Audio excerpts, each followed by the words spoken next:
Board meeting of February 24th, 2025. We'll start with roll call. Amy Riddle Swanson. Here. Dave Smith. Here. Dominique Stewart. Here. Rachel Henderson. Here. Dale Buckley. Here. Amber Kirsting. Here. Emily Hines. Here. Michelle Dupree. Here. Angela Wolf. Here. We have a quorum. Let's stand for the pledge of To the flag of the United States of America and to the republic for which it stands, one nation, under God, indivisible, with liberty and justice for all. And our mission statement, the school district of the Menomonie area, by embracing the unique needs and using the strengths of our diverse community, is dedicated to preparing all students to become lifelong learners, caring individuals, and responsible citizens. Do we have any proposed changes to the agenda order tonight? Seeing none, we will move on to recommendations and commendations. We have a few here tonight, and I'm going to come around and say all of them. We'll start with Christy Johnson.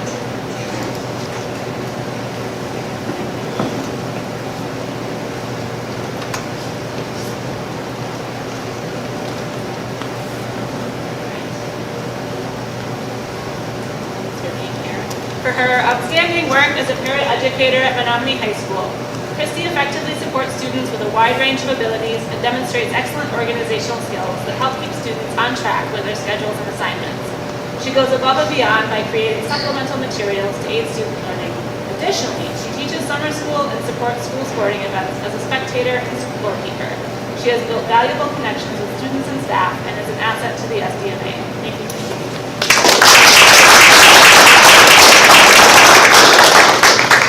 And then I'll have the other three come up together, if you would. Amy Zuber-Seidman, Rachel Scott, and William Graff. So we'd like to recognize the coaches of the Science Olympiad team at Menomonie Middle School for their hard work, enthusiasm, and dedication. This year, the middle school had 60+ students participating in Science Olympiad. The coaches help these students learn science through active, hands-on participation with an emphasis on problem solving and team building skills. They dedicate many hours to preparing students for competition by coordinating after-school practices, assisting with device building, studying for events, and attending competitions. Thank you for all your hard work.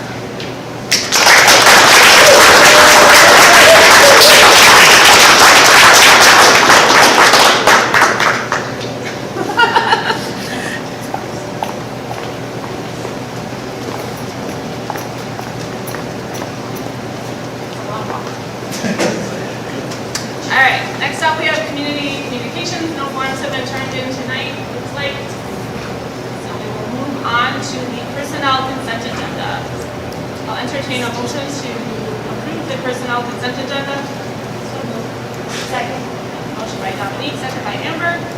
We have 2 resignations tonight and a number of new hires. Is there any questions or discussion about items on the personnel consent agenda?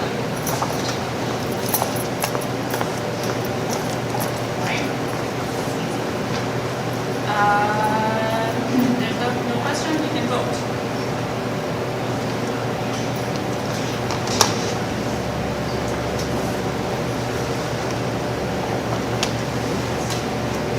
All right, motion passes unanimously.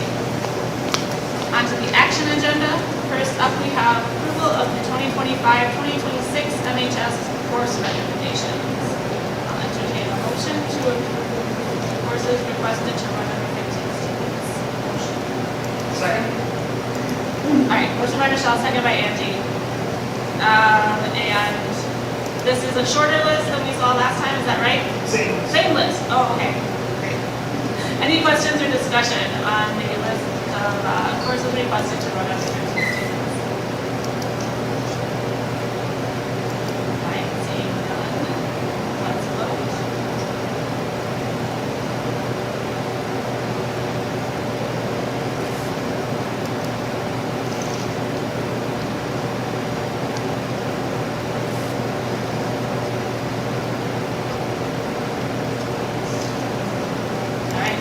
Motion passes unanimously.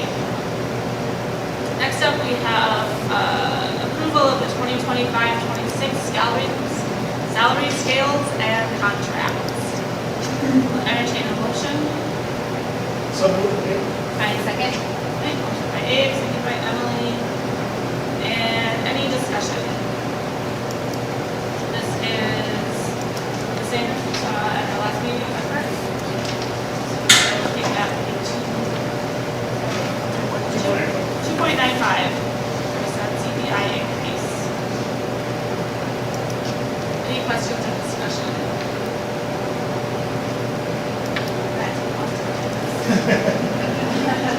All right, let's vote.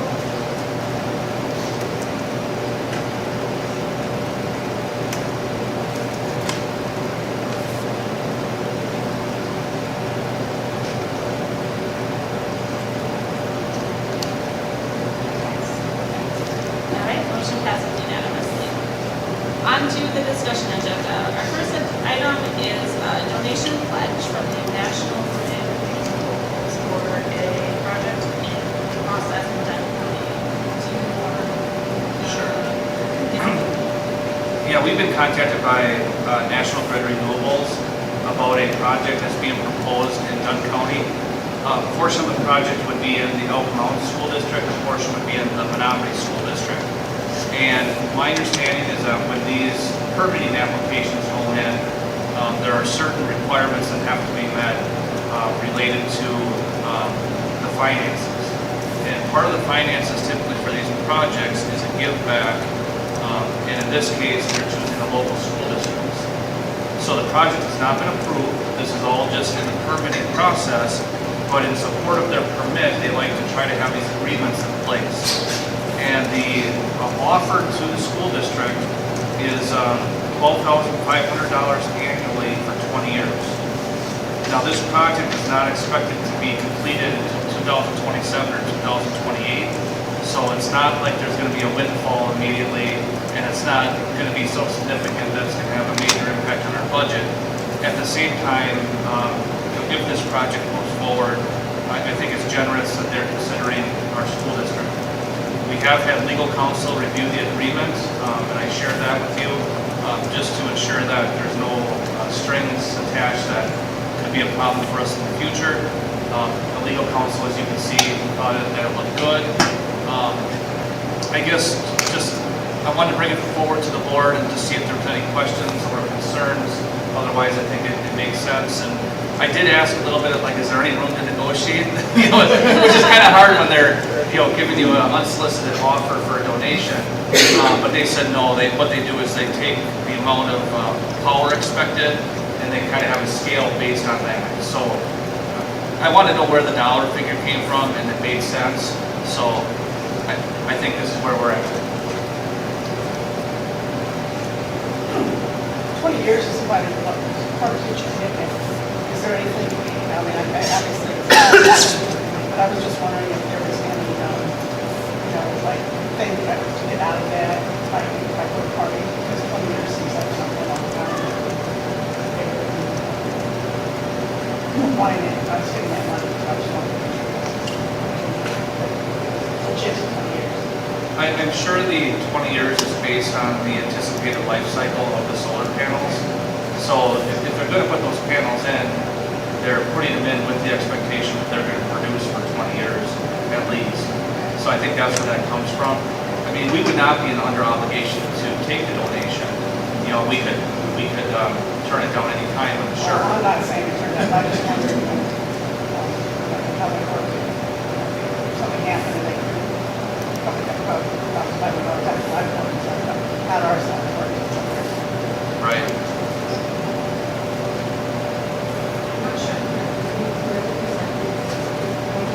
Talk louder. I just was talking about, I was just concerned that they would renege on the $12,500. I just wanted to make sure we were secure, that we always get that money, and it wouldn't be, something that they say they're going to do, and then they don't. It says that in the document, doesn't it, Joe? Yeah, it says binding. They're putting themselves under a binding obligation, so I don't know what recourse we would have, but it looks extremely, as a lawyer, it looks extremely favorable, right? Okay. Yeah, I think it's great also that, local or that industries and businesses recognize the value school as a working place to put their reinvestment dollars. You know, one thing to consider, and we definitely don't want to get the cart out before the horse, I feel like we've been using that term a lot lately too. But one thing to consider is a year or two from now, if this project does get approval, if this project does get construction, and if nothing changes, so there's a lot of ifs in there, perhaps one thing the board would want to consider is some of the energy management projects that we have in our capital improvement plan. You know, we do have the solar panels at the middle school.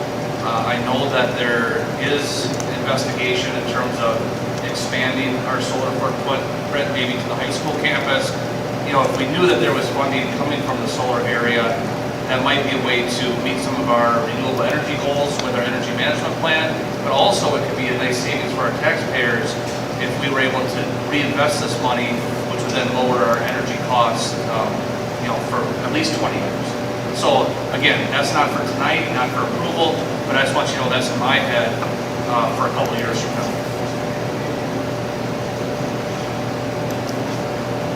Will this come back from board approvals? Do you need board approvals for the directions?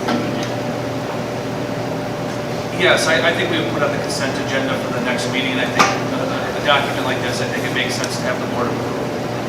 And I think part of the purpose is that they want to be able, where they're permitting, to say that it is supported by the local school district, so I think it makes a lot of sense.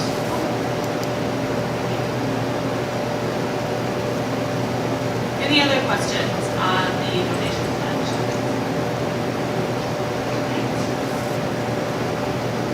Then we'll move on to reviewing a proposal for Parent Square communications.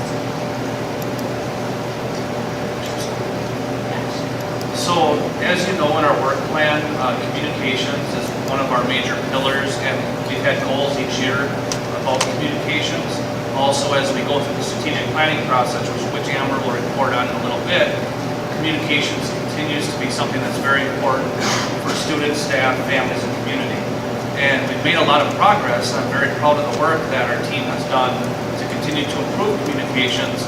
But what we have found, and one of our goals for this year was the number of platforms and vehicles that we're using for communications is causing some unnecessary barriers. It's also causing some inefficiencies, and there are solutions out there that schools are using. In research, and Katie shared her report, and I'll turn it over to Katie to add anything or to answer questions. But what we have found is Parent Square appears to be the tool, at least in our area, that is having the most success for K-12 school districts. Hudson is using Parent Square, Eau Claire is using Parent Square, Elk Mound is in the adoption process for Parent Square. And what it does is it's kind of like what we use for our Skylark system, where families can choose to get emails, text messages, phone calls, if we have a snow day or if we have an emergency or something like this. Well, Parent Square, that would be like their base operations. It offers a lot more that people can opt into, and it allows for more than just parents. It allows for community members to opt into certain communications. It also provides protection for our staff members who may want to put something out. It provides them choices to put it out to small groups, large groups, or public. It would really benefit coaches, teachers, principals, administrators. I really think it's the type of vehicle that we need to take our next step in communication. I think social media has served us okay. I think our email system has served us okay. But what we're finding more and more is that people, especially our students and young adults, email really is not something that's reliable anymore, if it ever was. Whereas if someone wants to, set it up where they get a text message anytime there's something new, they can do that. Some people might not prefer that. But then the other piece is that community piece. I know that's something we've struggled with, especially with other medias going away. Having that connection with the community is something that we feel is a real challenge in Menomonie. I think this wouldn't be a silver bullet, but it certainly would help. Katie, is there anything that you want to point out before we open it up for questions? No, I would just add on that community piece is really nice because, like I live up there, for instance, as Grand Concert Center, I want to just You gotta know speak up, Katie, it's so loud in here. when certain events are happening at the high school, I can subscribe just to be alerted with high school events.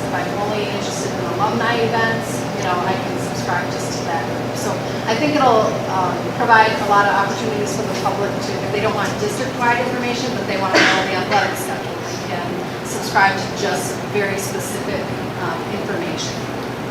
Or even like the meal schedule, the menu for school meals. You know, we did a survey a few years ago, and we've tried to revamp our website time after time, and we've surveyed people to find out what do you go to the website for? Well, the school lunch menu was the #1 thing. So we changed how that was in our website, and we've done some other things like that. Parent Square will make all of that much easier. And parents can choose too, like if you don't want to get messages throughout the day, like you don't want to be interrupted because you're signing up for text, you can sign up to get all of your notifications to come through at 6 p.m. Or, so then you basically get a digest of all the things you missed. And it has a newsletter feature that I think would be very useful for community as well. One thing I was curious on the community side, since Steve Hansen is here, behind that county, is that if there, you know, you said community members can subscribe. I'm curious if there's a way to kind of connect it into the local media outlets we now have that are convergent, so that they can, public messages can be amplified to them as well, right? I think, I don't know if that's possible or not, but I think that's the sort of thing too where it sounds like a great conduit to funnel and access that information, and especially in our community with limited news options, if we can get that information, you know, straight to Steve and others in the community who are trying to collect that information, and right now it is a challenge. So Yeah, I think there's a lot of like QR code kind of options to subscribe to different things, and then you can pick and choose. Like if you're like, oh wow, like it's too many notifications, I want to adjust. Right. They do that on their own, and we aren't managing. right. So are you talking about community members following the information? Follow the information, and you know, the word I would use is there an API where Steve can get the public feed and share it? But that's a more technical question. Not really, but they could. They Links can could be subscribe provided without me, for people to Okay, that's, subscribe. yeah. Yeah. Like a link, provide a link perhaps. Right, and then that would direct them to be able to subscribe to it. So I do want to point out, and you know, Katie did a really good job putting the financial information in here. It is more expensive than the communication tools that we're using now. We have identified some of those tools that we could discontinue, so that would help with the cost. But if you look at it, it's about $19,000, which is not cheap. At the same time, we know the value of communication, and I think I really just don't see a good way to have good, reliable communication without improving our tools for doing that. I'm curious, Katie or Joe, if either of you has information on like how people have found the user interface with Parent Square. Like, does it seem like a tool that is pretty seamless or has kind of like low friction to use for anybody? I would say I can't speak to the community part because I don't know that that's been it's an add-on, so I don't know that that's something that the other districts I talked to have adopted. But that part looks pretty seamless. And talking to families, because I live in Eau Claire, so talking to friends who have kids in that district, they don't even realize it's Parent Square because it's just where they get their, like, people don't know Skylar here either, right? They just know that they get email notifications, right, through a system, but they don't know what it's called. So it's very, I would say it's transparent in the same way. If they know they get text messages or they know they get emails from the district, and I don't think they don't have to go through like an application. They can, but most of them are just getting it on their phone. It's just direct to them. I do think though, from the creator's end, we're going to see some major differences. I think this tool will be a lot easier for our teachers, coaches, staff members, when they want to communicate with, like there's a basketball game going on at the high school right now. Well, there's a lot of challenges for the coaches because sometimes they want to send a message to the entire program. They want to send it just to the varsity team. Or, you know, the JV2 team was supposed to go here, but now the schedule's changed or the bus time has changed. Well, there's no need for the varsity parents to get that message. It's going to be so much more convenient and more efficient for our coaches and staff members, our principals, to be able to put those messages and target those groups when they need to. using this then would replace like Seesaw and Remind and Class Dojo, or? I think Seesaw would most likely still be used as a learning management tool, Parent messaging? but the communication piece would probably be replaced by Parent Square. I don't see why we would have to communicate through Google Classroom, which is really not good. I hope Google's not listening. They're already listening. I know, that's why I'm like But it's not nervous. going to be that kind of robust tool. It has room for improvement. So the communication piece though, but for instance, so I have 3 kids in high school and they're involved in a lot of different activities. So for us to track the communications, we have to have like 5 different apps that we have to make sure we keep current on with our different logins and such. You know, Remind and here. I mean, there's like 5 of them, whereas this would just be a one-stop shop. It would make it a lot easier for everybody. And actually, Remind is being used in our schools too, with communications to staff on some certain things. On another note too, Parent Square bought Remind. Oh, okay. Is it gonna work better than Remind though? I think, Because we use the free version of Remind. Oh, okay, Oh, okay, okay. So, yeah, I think that, you know, for these sorts of messaging things, consolidation is helpful, and if the interface is even a smidge better, I think, and it lets people communicate more easily, that's for the best. And I think especially like our student services staff told me last week, there's like a demand for text messaging and people are feeling like maybe they need to give their personal numbers to parents. And like, I think this solves like some of that, like communication and preferred communication of parents in some of those ways too. I don't know if it's short meeting to ask, but so teachers that have created websites for their families, are those still going to be accessible through this system, or are we encouraging them to rebuild inside the system? So the teachers who have created websites, this is just going to be the vehicle to get people to that website, is my understanding. We're not going to have to recreate it. No, it doesn't replace a website at all. This would be more, hey, your kid has 2 missing assignments, right? They can send that as a text message instead of an email, because that might be more effective in reaching some families. Or Katie, it could be as simple as a link to the website. Hey, there's a new post on the website about math fluency. Check this out. Yep. Boom.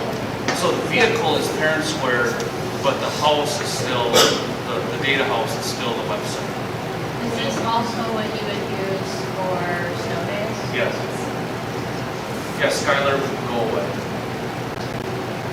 I think in that case, like the community subscriptions would be very helpful, because I think like last week there were, I don't know how many messages on the Facebook groups about, is there school tomorrow, right? It's like, well, people who need to know are getting Skylar, but there's all this kind of banter on Facebook, and bypass that and say, you know, like. So you don't think it'll still be on Well, it'll Facebook? still, honestly, I think one of the challenges Menomonie faces is that, you know, we don't have a class community environment. For maybe almost a decade, Facebook kind of took over as a way people share information. I think now people are leaving Facebook very rapidly over the last couple of years. And I think that there's this challenge of like what's going to replace that outlet for, you know, it wasn't great, right? But like people need to know stuff, and being able to share things seamlessly directly from the district is the more the better. Yeah, parents, community members shouldn't feel like they have an obligation to help share if there's a snow day. Right. And they're trying to be helpful. Yeah. So there's obviously a gap in the communication.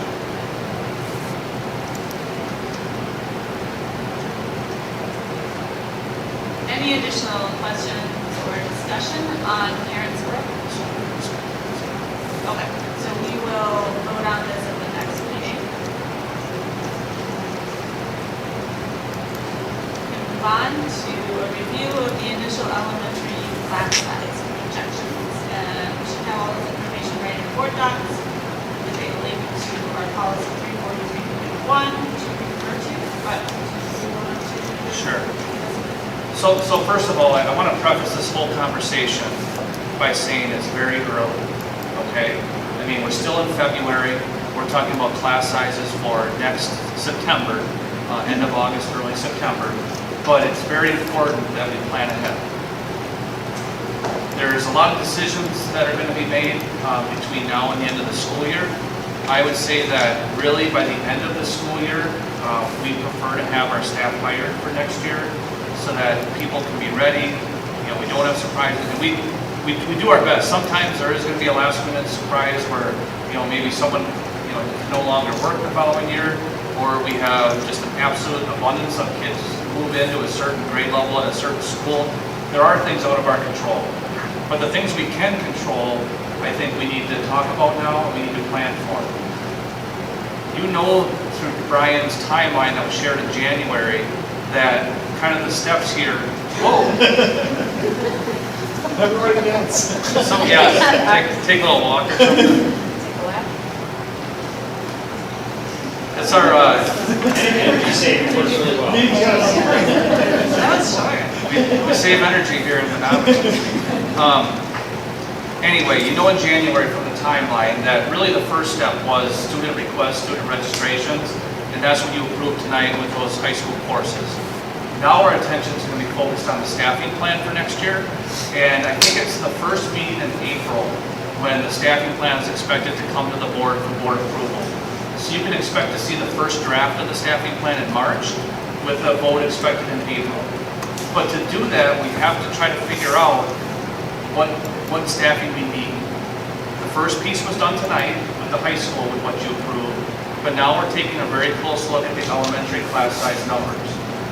And that's always tricky because we do see a lot of mobility in terms of people coming in and out, even on a given day. But we do project the class sizes forward. We try to predict how many sections we're going to need at each school. And some additional challenges now with the private school vouchers, we see more differentiation in terms of some families choosing to maybe go to a parochial school. We now have another choice school that's open in our district.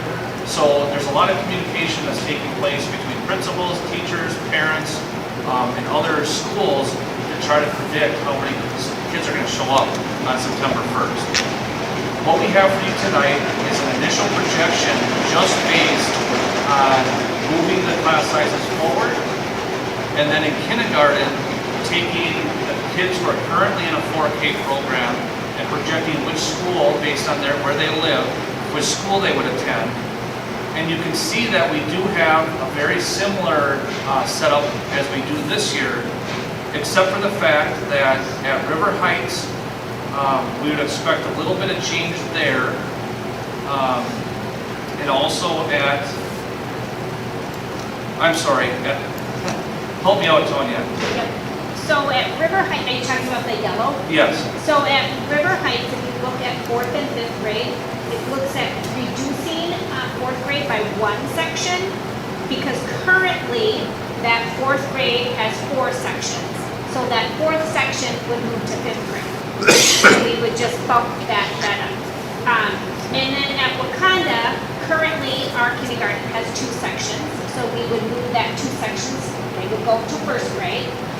But we would need to bump 5th grade up by 1, because currently 5th grade is 2 sections, and we would be 3 sections, because 4th grade this year is 3 sections.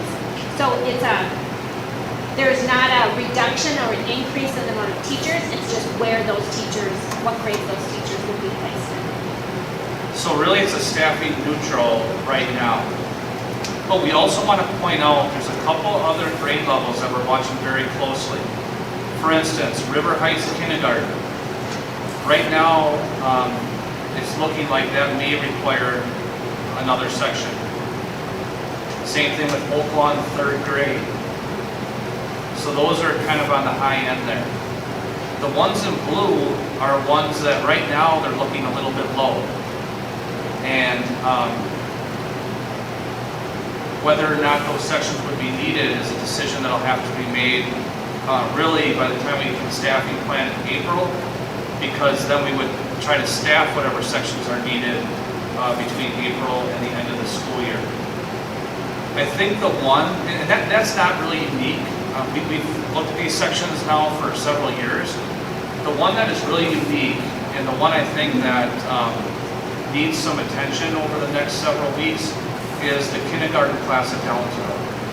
You can see that right now the projection is that there would only be 8 students. And these kindergarten projections are the ones that are the least reliable. When we look at that class roster, we actually have now dropped that down to 7 between last week and this week, based on communications that have occurred. And we know within those 7, when we look at the makeup of that roster, there may be a student or two that traditionally other siblings may have gone to a parochial school or some other schooling. So really that 8 could end up being more like 6 or maybe even 5. So I think we need to really look at that one and think about what options might be. Especially when you look across to River Heights and see the kindergarten section there being on the verge of needing another section. You know, I think it's a challenge that the board is going to be facing here in the next several weeks. Do you think it's reasonable to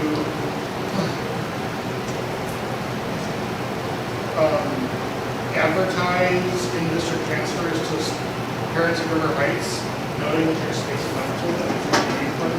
I think that in-district transfers have always been, you know, available, but I don't think they've necessarily been promoted as something to say, hey, we have this opportunity, it's good for your family. I mean, I asked, you know, I have a child who's going to be entering kindergarten in the fall at River Heights, and we've always been on the border between River Heights and Downsville, right? And looking at this, I'm like, hey, you know, maybe that's, depending on the teachers and the circumstances in their schedule, that might be thing to do, right? Or as Doris suggests here, you know, maybe moving people the other direction is an option as well. It's very delicate, of course. But I'm curious when you think about, like, can we kind of go to all the families you know at River Heights and say, hey, are any of you interested in moving into town and helping? I'm glad you brought that up, and we have done that in previous years. I don't see a reason why we couldn't do that. What I can tell you though is, based on other efforts we've made in previous years, I wouldn't expect it to generate a lot of students. So before we do that, I think it might make sense to decide, is that something that we want to go down that road and provide that option only to pull it away. Yet, I understand if the board thinks that everything has to be exhausted first. You know, so I know that's a discussion that has to take place. I also want you to know that, you know, we have studied boundaries. You know, Tony spent a lot of time last year with Menomonie Transportation to see, you know, could we adjust the boundaries by a mile? But when we start looking at it, you have to cover a lot of land now to cover a number of kids. And to push those boundaries from Downsville north, you would be getting really close to Oaklawn and Downsville, and I don't think that would be very well received. So I don't think that we can fix this through boundaries in a reasonable way. We could ask for voluntary transfers. I'm not real optimistic that that's going to yield enough kids. I'm not sure how that, I'm sorry. And just one of the barriers is there's no daycares really in the Downsville area, and I think that's, for some families, that's what they need. They need that kind of before and after school care, and unfortunately, Downsville doesn't have that kind of center-based daycare that some of our other schools have an opportunity, that they have that in within their boundaries. So that, I think that is another, about being out that far away from town, it's kind of hurts them in that way, because there's not that daycare. Yeah, for those of us who kind of live down in this area, you know, on the south side of River Heights, I think like my house is pretty close to the nexus of Downsville, Knapp, and River Heights zones. One of our neighbors moved about a half mile down the road to a different farm, and their kid moved to Knapp because of that. Even though they're the same distance from River Heights they were before, just a different road. And I know that in previous years, I don't know about this year, but previous years, like my kids' bus route to River Heights started at our house, took a bunch of kids, picked a bunch of kids in the rural areas, took them to Downsville, then returned back to River Heights. It was a very long route that actually covered both schools. So I think there's a lot of fluidity along that boundary, even though it's a small number of students. But it was a matter of getting 4 or 5 students in a different building, one way or the other. seems like there should be solutions there. I hope. And I guess that's one of the questions. Do you want us to try to create a section of 10 or 12 at Downsville when we know that those sections of River Heights and kindergarten are kind of pushing the seams a little bit? And I know we're talking about, you know, some difficult discussion here. At the same time, when you start looking at it and thinking about, boy, if those kids went to River Heights and you added another section, you could reduce the number of class sizes for a lot of kids.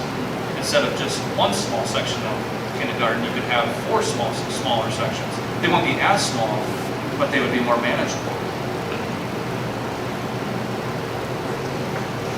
So if we did that, like just thinking about it, just kind of getting my thoughts out and rolling, this is thinking about it right now.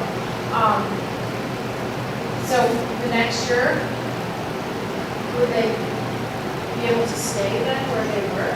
Like at River Heights, so to stay there at River Heights? I would anticipate that would be the plan, yes. I think probably in the back of our mind is, does this put a clock on Downsville of 5 years, right? Because once you don't know in 1 year, who's gonna, enroll there next year, right? And is that just a ticking clock to say that's the timeline? Or is it, that's a very, very delicate question. It is, and that's why we're trying to bring this to you early, so that, you don't need direction tonight even. I mean, we could come back to the next meeting and if you guys want to provide some direction.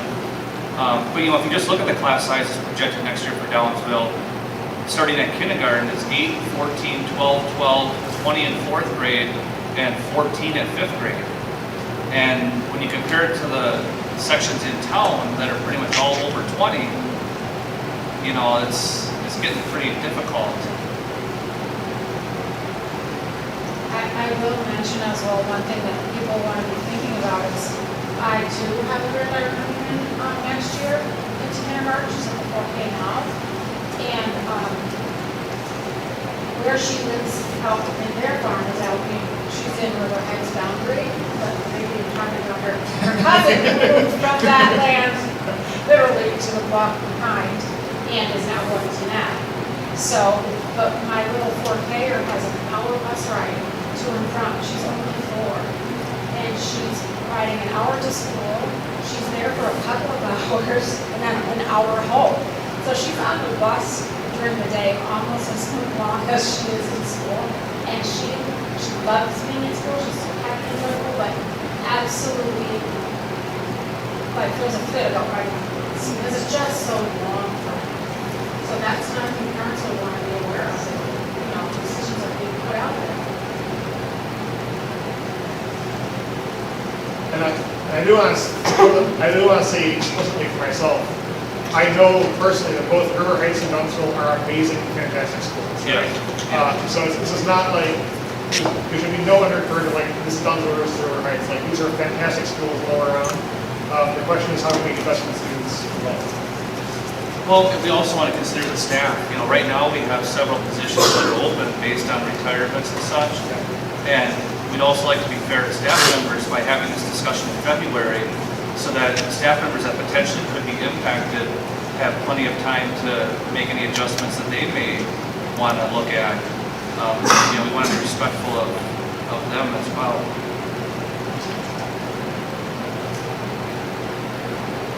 You said currently that number is 7 that might be arrested? Yes, we're thinking probably more like 5. And you feel like, I'm looking at past numbers, it seems like something more like over 10, like 12 is probably kind of what we hope for, ideally, to kind of keep it sustainable. If we were offering kindergartners slated to move into River Heights, if we were, putting Downsville out and doing a little advertising about how that would work. I know traditionally bus routes are only, right, like you can go to any school in the district, but you probably only get bused to the one that is where your boundary is. Would we have the option of potentially running a bus route to make that an accessible option for parents? We would, if we are not offering kindergarten at Downsville, we would need to provide busing. And I mean, the other way, if we were from down, hoping that some River Heights students. from town down to Downsville, I'm not sure what that would look like. It would probably increase the route, that's another thing you have to consider. So like we talked about, you do a hub to bring kids into River Heights, and they transfer to another bus to go to Downsville. That means they have to ride wherever they live to River Heights, get on another bus, and travel to Downsville. And again, then you're talking about that length of bus ride that some kids do better with than others, depending on when they first get on the bus. But that would be a concern. Well, and we try not to transfer kindergarten students either if we can Yeah. help it from one bus to the next. Because it's hard. Those transfers can be challenging. But it's possible. I think it would do this, but if you take kindergarten and you take those few kids, you send them to River Heights, then what happens to first grade and down to next year? Yeah. So then that class is gonna get smaller, and then what are we gonna do? Just, have one class that just stays in River Heights, and that class is not there during those, years, or what are we gonna influx of kids that move in and, It's very hard for me to imagine how you can, it's hard to imagine a scenario, just like statistically, where you would say that enrollment is too low this year, but then a year or two down the line, suddenly there's 20, students at Downsville to move a teacher back and all these things.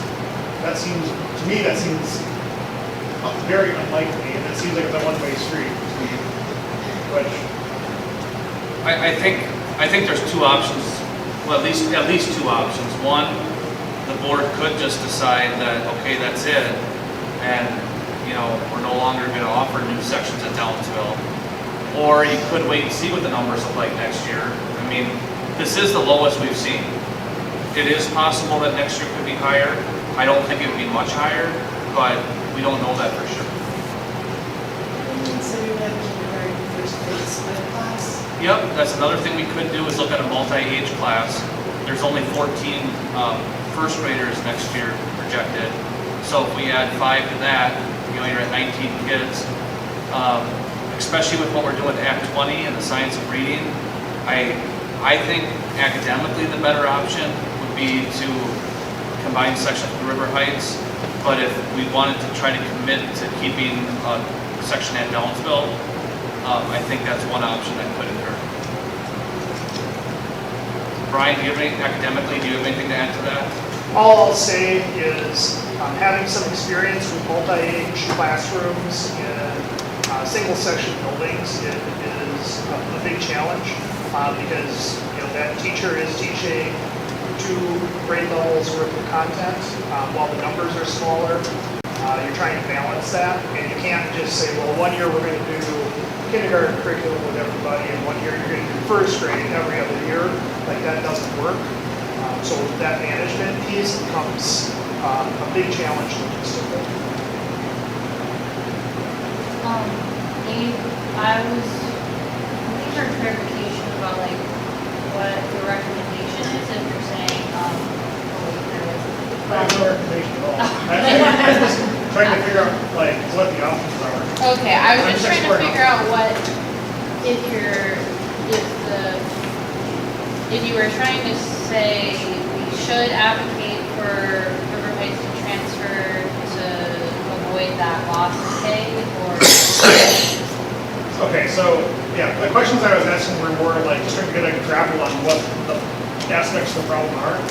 I personally think, to say it clearly, I think that it is worth reaching out to families with 4K to K at River Heights and really reaching out to see if anyone's interested. So we actually know what that number is. So that number is genuinely 5 or 6 at Downsville.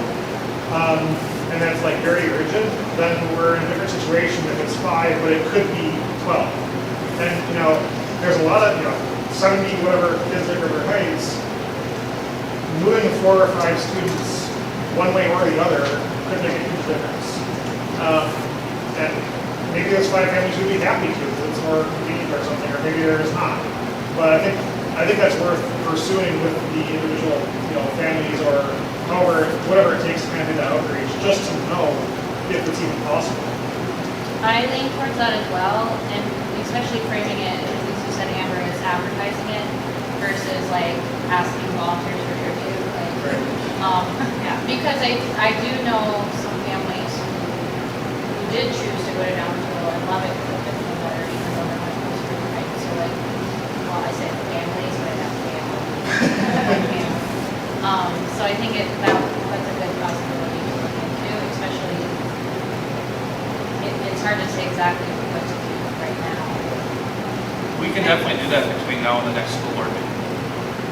Yeah, I think getting more information on if there is a possibility of kind of nudging families over there. And I think to your point, or Martina's point, there are, it may be more convenient, or equally convenient, or not more inconvenient for some families to make that switch. There might also be some that are really drawn to the idea of a class size of 10 or 12 versus empty. And I think that's something that is worth exploring if there's people who have the flexibility in their transportation and want to make that choice. So I do think it's worth exhausting that possibility before it even I think it's a big decision for families though. I mean, kindergartners, so if they start at one school and then having to, they're at Downsville and next year going to go to River Heights, like, I mean, my son's now in 6th grade, but even for kindergarten here, I was like, oh my gosh, he's in kindergarten, it was a really big deal. Right? Just understanding that they're not forced, but this is an option, opportunity, pros and cons kind of a thing. It's a big decision for families. I think it's important too, though, that these kids who are coming into kindergarten at River Heights haven't necessarily been going to work. They could have been going to work anywhere, right? Yeah. So they're not necessarily changing schools to go into kindergarten at Downsville. Right, but I'm saying if they start in one school and then they have to go to another school, I mean, that Oh, I transition of a new school. Like if they're out of school, Yeah. kindergarten, and then all of a sudden they gotta go back to town. I think we asked that, and Joe said you would anticipate they would be able to stay at the same school. If they went to River Heights as kindergartners, would they be forced back to Downsville at some point? I don't think that would be the case. And I think this is all fine and good, and we can do the work, but I want to go back to what I said is, and we haven't talked about budget, and I know that no one wants to make this a budgetary decision, but what our future budgets are looking like. So I just think we all should keep it in the back of our head also. And again, if we're going to go out and advertise this and then, get to 12, are we going to commit to having a kindergarten class if we get to 12, or is it 15, or is it 10? I mean, I guess, I think people are going to kind of want to know what the target is. So you're thinking we should come up with, and I guess we're thinking we try to spend it,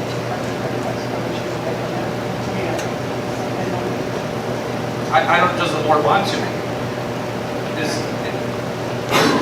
I don't know. I mean, 18 to 26 is our target for kindergarten through 2nd grade. I'm assuming, we have other classes in these rural schools that are under 18, so I'm assuming that it wouldn't have to get to 18. But again, when you're staring at budget deficits and all that, do you really want to work hard to try to get a section of 12 and then say, oh, sorry, we can't afford it? I think you'd rather think on the front end than after you have 12 people anticipating they're going to go. Can you explain where the cost is at? We usually speak up. Because you have to bus kids, it's a cost. Are you talking about the cost of busing those kids from down here to the place? And then, I'm trying where the budget is. It's the sectioning. If we have a section of 10 kids or 12 kids, and we reduce the class size of River Heights, which is at the upper end, as opposed to putting those together, essentially you would have one less section, probably around $100,000 worth of budget. I don't think the transportation would be a huge impact. So the I what? apologize, I'm still confused because, are you saying if we advertise for kinders to go to Downsville, and then we have a bunch that we would, I don't know what you mean, because we have a teacher at Downsville, and our numbers at River Heights are high, Yep. so it's the same as what we have. I'm saying if we have 5 kids right now at Downsville, and we find 5 more that are willing to go there, so now we have a potential section of 10. Now are we committing to having that section? And then perhaps maybe need another section at River Heights. Now, if all 5 came from River Heights, maybe we wouldn't need one. Although we typically see an increase in enrollment at River Heights over the summer. Currently, right now, if I look right now, I should say 77. So just, It changes on a daily yeah, so basis. just in this last week, Downsville dropped from 8 to 7, and River Heights went from 73 to 77. And it's gonna continue to do that all spring and frankly all summer. That's why it's so hard to hit this moving target. I think, my opinion at this time is to work on, increasing enrollment at kindergarten. I don't. Oh, sorry. I support working on increasing enrollment at Downsville for right now. Advertising, moving into that space. Yeah, that's just where I'm at. And That if we do that, though, it really has to be very candid conversations with families that this is an assessment of interest. We can't promise it, you should. But that would let us know what we were working with a little bit more. And it would be a clear way of trying and not just, I'm a little bit worried if we have to cut kindergarten section after having numerous talks of budget cut potentially leading closing some schools, that this will feel like a step towards that, even though that's not really. And do we have a target number, or do we just want to get what we get and share that with the board? Probably all have a target number in our head. I just don't know what to say. I don't know that, let us know when we talk about it. Let's see what, as close as we can get, but it is gonna change, it changes 2 weeks before school, right? Yeah. And drastically, so. So I'm guessing since first grade's gonna be 14, that would mean that the kindergarten class this year is pretty much. Yeah, Yes. if you look at the table, the top section is the current class size. So I'm just trying to think, it's 14 this year, maybe this year. 12. Is that?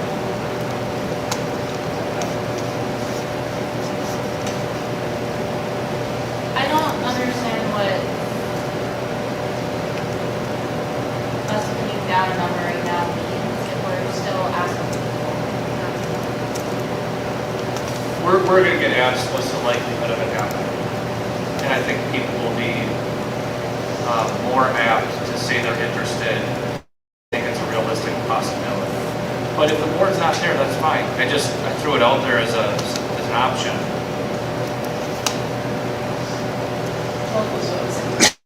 Yeah, that would be a number to have a different conversation around. And legitimately, right now, second and third are at 12, so it's not 12, then I it feel can't be like, more than 12.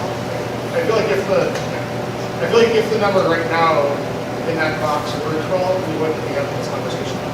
And this, or at least not. Right, Yeah. yep. And so I don't know, like, does that mean the number is 10 or 11 or 12 or, whatever, but like, I think like 12 would be safe in my mind, where we wouldn't have to consider this as drastically as we are. But I don't think that should necessarily be a hard target as much as just an awareness of, if we're looking at, the 5 or 6 students, realistically, can we get 5 or 6 more is really the key question. Well, and that's why it's so tough. And we went, as a lead team, we went round and round. So we had the same conversation. And actually, we all talked about the number 12 as well.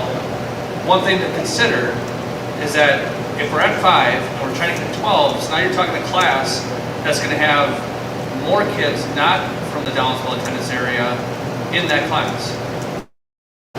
The other thing that you need to be aware of is this does impact, I hate to use the word morale, but it's an issue when we have a kindergarten teacher in town who has maybe 20, whatever, 25, and then they see that their counterpart in Downsville has 12. That's not right. So, again, I'm not saying that has to be the reason not to do this, but those are all things that we have discussed. It's a multifaceted problem. Yes. But that's been happening for years. Yes. I've heard that all of the subdivisions have been on the board. Like, it's not fair that the Downsville and they have these little small class sizes. And then we have the big class sizes in the elementary schools and that. Yep. So, I mean, that's not even right, not to say that, we have to listen to it. I'm not saying that, but I'm just saying it's not. But the gap has widened. The gap that was there before has widened. Okay, so what I'm hearing is we will try to gauge interest, and if there's no interest, then it's an easier decision. We'll try to gauge interest, bring it back to the board, hopefully at the next meeting, but certainly in March, and we'll go from there. Are you thinking that you're going to have a deadline, or are you specifically going to talk to families about, I'm just curious how the process will be? I'm gonna have to talk to them tomorrow. I also want to, have Mrs. Lee, the Downsville principal, involved. So we have a lead team meeting tomorrow, and I'm sure it's going to be one of our topics and stuff. I can bring up 2 other complications. It's already complicated. So if the, remind me please, when does the staffing need to be finding? To say, this teacher's assigned to this little person that, right? When does that? We prefer to have it all done before the end of the school year. Okay. I do think, though, there's going to be some unintended stress, potential movements. We do have vacancies. You don't want to do class time, but just like, that's the realistic. Teacher contracts go out May 15th, ideally then, but we've hired people later than that. The other thing I wanted to bring in is, again, not that this should drive us to be decision necessarily, but I keep curious as we start to hear feedback from the community, if there's any commentary about the rural schools that is relevant to this discussion. And that's a longer term thing, but I'm sure it's come up in discussions. And I'm just kind of curious if there's a way to glean some feedback in time to help us think to 2 different timelines. Remember, we got. Yeah. We have somebody coming. Someone actually said that they should have been closed 20 years ago. But Close 2 schools and move to. Yeah. But I would be, this is the sort of, I feel like this is a sort of decision, as we've been discussing, which has impacts so many, so many impacts to many families in a way that is, I'd be curious to get as much feedback as possible. I know that's a challenge. What is the process that you use, or maybe you can't comment on this until after the lead team meeting, but what you have used or will use to reach out to families? Might be either in like a geographic location where it can go either way, or potentially might have the flexibility to choose a school. Like, what would the process be for reaching out? In the past, we'll talk about Both, I guess. we'll talk about the process for this year, but I'm assuming we'll provide written notice to all the families in River Heights. What have you done in the past, Tanya? This is, I think if we're opening this up, we open it up to all K families, because we don't know individual family decisions or why they would make that. And just a side note, the amount of K families that this is their first child, we have to understand that it may be a whole family that moves in, so there is a domino effect with other class sizes and other grades. But, initial thought would be reaching out to all of our current 4K families who will be obviously next year going into kindergarten and letting them know that if they are wanting to make this request, they can. Our in-district transfer form is already open. It is on our website and we already have families filling that out for next school year. So we'll probably be working with Brian to get a message out to our current 4K families and kind of see where we go from there. So we're saying all 4K families, not just the ones in the center. That would be my preference. I don't want to just assume that it would be only River Heights families that would want to take advantage. If we're saying take advantage of a smaller class size, I would assume that we wouldn't want to just say only River Heights families can take advantage of that. And I don't think if I made it sound like I meant to say Yeah. that you should, that I didn't mean that. I don't think that's what the board is Yeah. asking for. Yep.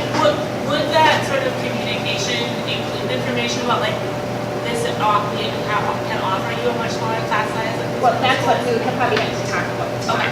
What that This would be a is. great thing to reach out for if parents for parents. All 4K families, Actually, all I think that's a great idea because we might get more, if we're looking for 6 kids or 7 kids, we might get a few more. From past history, I don't, but we Well, will but I'm certainly just try. saying, it seems to me that the numbers have been increasing, and everything about where we do that, in case all that city elementary schools, not just That's a really good point you made though too about, if there's a way to follow up, right, with either the people who are sort of geographically on the edge or families who this is their first child entering the school system, because I think you're right, that might make a huge difference into whether or not they want to consider an in-district transfer. And just something for discussion tomorrow, that is if it is the first child, then the siblings will be able to follow suit. Is that? Well, the good news is there's plenty of room at Downsville. So if it was some other schools, maybe not. But at Downsville, it's not going to be hard to approve those.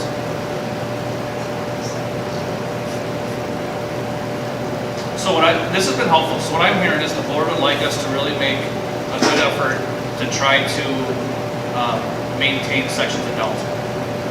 Okay. Any other comments or discussion, questions on this? Okay, thank you. Just want to remind everybody, do their best to speak up. It is challenging in here, and also to maybe try to minimize any side conversations, because it's just, we don't want to be able to hear as much as we can. Next up, we have review of CISA 10 shared service contracts for 2025-26. And we are just reviewing these tonight, right? We'll come back to go around the future. Yes, and actually these next two items really are one and the same. CISA 10, CISA 11. With the size of our school district, we don't purchase many services from the cooperative service agencies. Most of it we handle in-house. There are a few things that the directors have marked as renew. Directors, any comments on, basically it's renewing all of the services that we have for next year. Are there any questions of any of these services or anything? And can you remind us, we are geographically part of CISA 11. Correct. But CISA 10 is offers services related to technology, right? That we require to be able to use well. We use them for E-rate because it's part of our Chippewa Valley Interconnected Networking group. Great. And so we get a lot of fiber questions that CISA 11 does not have. So, Great. And that's basically all that's on the CISA 10 contract, right? Great.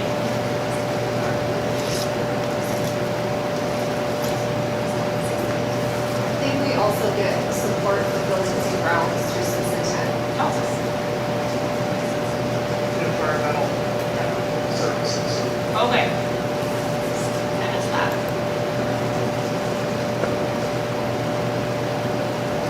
Any other questions or discussion on the shared services contract?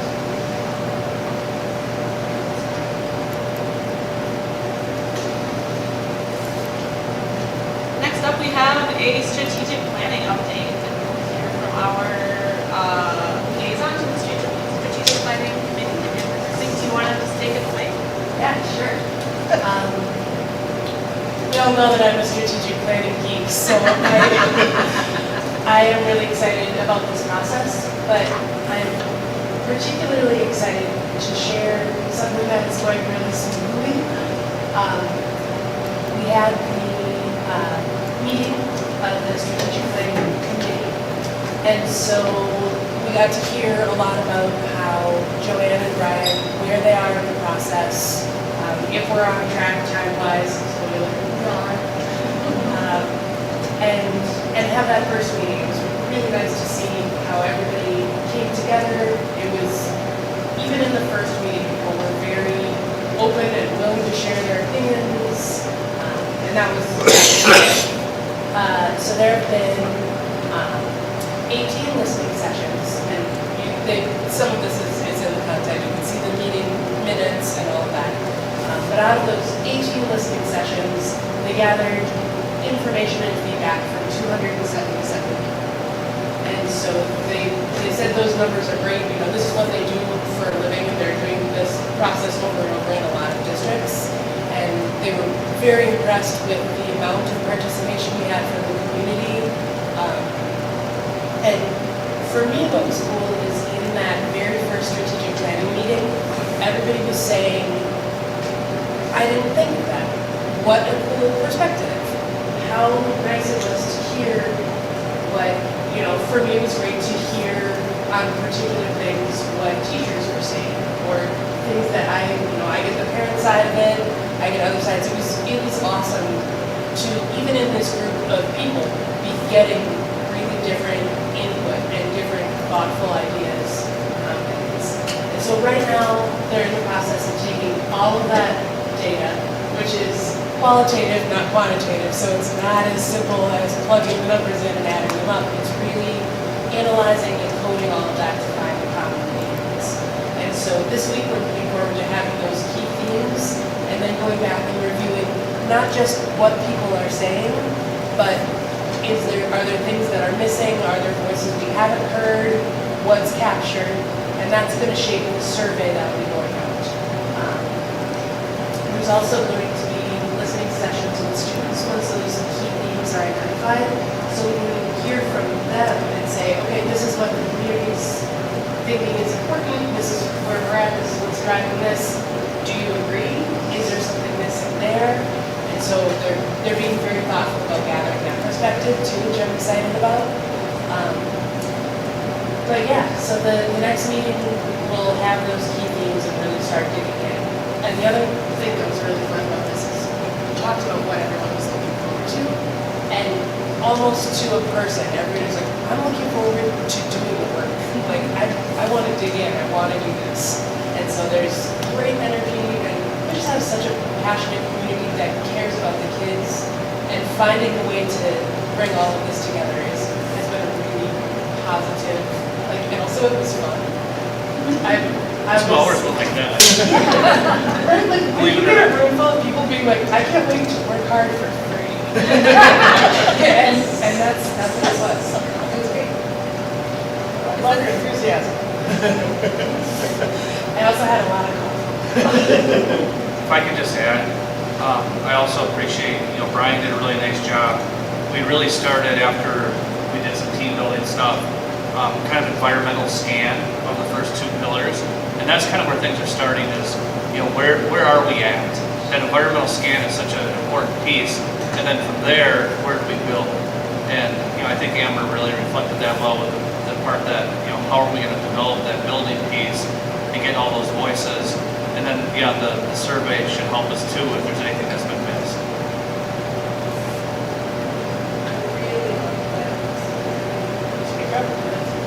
I really love that the students are being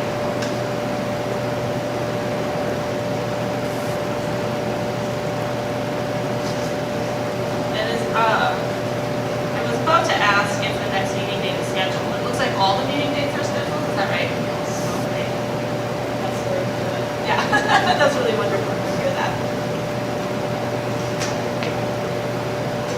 Any other questions? questions for Amber or discussion in general about the strategic planning process? Alright, thank you for doing this work and for your excellent summary. Next up, we have a review of extracurricular staff contract requests. This is for information only. Are there any questions or discussion about our extracurricular contract requests?